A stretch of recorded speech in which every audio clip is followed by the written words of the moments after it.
టీడీపీకి మరో big shock. TDP పార్టీకి కేశినేని నాని కుమార్తె కేశినేని శ్వేత గుడ్ బై చెప్పారు. తన కార్పొరేటర్ పదవికి టీడీపీ సభ్యత్వానికి రాజీనామా చేస్తున్నట్టు ప్రకటించారు. విజయవాడ కార్పొరేషన్ పరిధిలోని 11వ డివిజన్కు శ్వేత కార్పొరేటర్గా వ్యవహరిస్తున్నారు. ఇవాళ మున్సిపల్ కార్పొరేషన్ ఆఫీస్కి వెళ్లి తన రాజీనామా పత్రాన్ని ఇవ్వనున్నారామె. తన కుమార్తె నిర్ణయాన్ని ట్విట్టర్, ఫేస్బుక్లో పోస్ట్ చేశారు కేశినేని నాని. ఇదే అంశంపై మరిన్ని అప్డేట్స్ మా కరెస్పాండెంట్ అశోక్ ఇస్తారు. అశోక్, చెప్పండి. సో కేశినేని నాని తర్వాత కుమార్తె ప్రస్తుతం ఆమె కూడా కార్పొరేటర్గా, అలాగే పార్టీకి కూడా రాజీనామా చేయనున్నట్టుగా ట్వీట్ చేసినట్టు చూస్తున్నాం. ఏంటి మీ దగ్గర ఇన్పుట్స్? మరి కొద్దిసేపటి క్రితమే కేశినేని నాని కుమార్తె కేశినేని శ్వేత టీడీపీ ఎమ్మెల్యే గద్దె రామ్మోహన్ ఇంటికి వెళ్లారు. ఆయనే తనకు బీఫామ్ ఇచ్చారు కాబట్టి మర్యాదపూర్వకంగా కలవడంతో పాటు తాను పార్టీని వీడుతున్నాను, అలాగే కౌన్సిలర్ పదవికి రాజీనామా చేస్తానని కూడా స్పష్టం చేసిన పరిస్థితి కనబడుతుంది. సో గడిచిన 4-5 రోజులుగా జరుగుతున్న పరిణామాల నేపథ్యంలో ముఖ్యంగా తన తండ్రికి సరైన ప్రాధాన్యం టీడీపీలో దక్కట్లేదు. ఆయన పార్టీలో విడుతున్న సమయంలో నేను కూడా పార్టీలో కొనసాగడం కరెక్ట్ కాదు, ముఖ్యంగా తమ కుటుంబానికి సరైన గౌరవం దక్కనప్పుడు మేము అందులో టీడీపీ పార్టీలో కొనసాగలేము అని అటు కేశినేని నాని కావచ్చు, ఆయన కుమార్తె కేశినేని శ్వేత కూడా స్పష్టం చేస్తున్న పరిస్థితి కనబడుతుంది. ఈ నేపథ్యంలోనే ఈ ఉదయం తన కౌన్సిలర్ గా రాజీనామా చేస్తూ అలాగే పార్టీకి కూడా రాజీనామా చేస్తున్నాను కూడా ప్రకటించారు. ఇదే విషయాన్ని కేశినేని నాని కూడా తన ట్విట్టర్ అలాగే ఫేస్బుక్ ద్వారా వెల్లడించిన పరిస్థితి కనబడుతుంది. ప్రస్తుతం గద్దె రామ్మోహన్ ఇంటి నుంచి కేశినేని భవన్ కు బయలుదేరారు.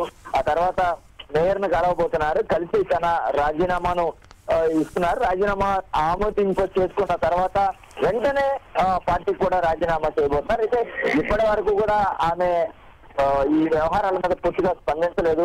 కేవలం మర్యాదపూర్వకంగానే గద్దె రామ్మోహన్ కలిశాను, రాజీనామా చేస్తున్నాను, కానీ కౌన్సిలర్ గా రాజీనామా చేసిన తర్వాత, పార్టీకి రాజీనామా చేసిన తర్వాత ఖచ్చితంగా తనకు రాజీనామాలకు గల కారణాలు కావచ్చు, తనకు తన తండ్రికి పార్టీలో దక్కకపోతున్న ప్రాధాన్యతకు సంబంధించి ఈ అంశాలన్నింటి మీద కూడా ఆవిడ మాట్లాడతానని చాలా స్పష్టంగా మీడియాతో తెలియజేసిన పరిస్థితి కనబడుతుంది. వాస్తవానికి కేశినేని నాని ముందుగా తన పదవికి రాజీనామా చేస్తారు, ఆ తర్వాత పార్టీకి రాజీనామా చేస్తారని ప్రకటించారు.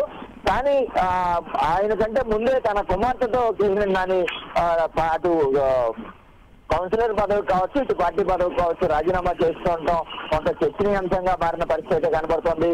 రాజీనామా చేసిన తర్వాత కేశినేని శ్వేత ఏం మాట్లాడతారు, అలాగే కేశినేని నాని ఎలా స్పందిస్తారు అనేది మాత్రం కొంత ఆసక్తిగా నెలకొన్న పరిస్థితి కనబడుతుంది.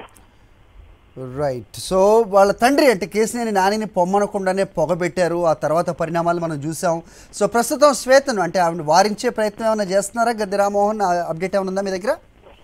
అంటే అలాంటి ప్రయత్నం అయితే ఇప్పటి వరకు మనకున్న సమాచారం మేరకు జరగలేదనే చెప్పుకోవచ్చు. ఎందుకంటే కలిశారు, కానీ ఒకవేళ వాళ్ళు వారించినా కూడా వీరు వెనక్కి తగ్గే పరిస్థితి అయితే లేదనే చెప్పుకోవచ్చు. ఎందుకంటే ఎన్నో సంవత్సరాల కాలంగా కూడా ఇక్కడ టీడీపీ పార్టీలో ఇలాంటి పరిణామాలు కొనసాగుతున్నాయి. ముఖ్యంగా కేశినేని నానిని పూర్తిగా పార్టీ నిర్లక్ష్యం చేస్తున్న పరిస్థితి కనబడుతుంది. ఆయన కూడా అదే ఆవేదన వ్యక్తం చేశారు. తన అవసరాలు లేదు, తనను పార్టీ కార్యక్రమాల్లో పాల్గొనొద్దు అన్నారు.